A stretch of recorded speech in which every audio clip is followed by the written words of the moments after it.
नमस्कार मंडळी, श्री स्वामी समर्थ। काल तर तुम्ही बघितलं आपला प्लॅन कसा ढुस झाला, पण काय हरकत नाही। आज सकाळी लवकर उठून थेट गाडी पकडली साताऱ्याची। मनात एकदा ठरवलं की मग माघार नाही घ्यायची, मग ते काय पण असू दे। सकाळी 9ला सातारा बस स्टँडवर पोहोचलो। रिकामी हाताने घरी जाणे काही योग्य वाटत नाही, म्हणून बच्चे कंपनीसाठी खाऊ घेतला आणि गरमागरम वडापाव। काकांना फक्त एक फोन केला, काका गाडी घेऊन हजर झाले। घरी चहा खारी खाल्ली, आता आलोच आहे तर घरात बसणार होय।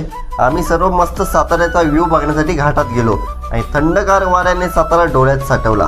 एवढ्यात सार्थकला आठवला आज गणपतींचे आगमन होणार होते। घरी येऊन आम्ही मग बाप्पाचे आगमन सोहळा बघायला गेलो। त्यानंतर प्लॅन झाला हॉटेलला जेवायला जायचा। मग काय लगेच गाड्या काढल्या आणि पोचलो सायली रेस्टॉरंटला। श्रावण असल्यामुळे व्हेज हा एकच ऑप्शन आमच्या समोर होता। व्हेज आणि पनीर मटर नाही असं कधी होणारच नाही। सोबत काजू मटर, रोट्या आणि जिरा राईस। चला या जेवायला।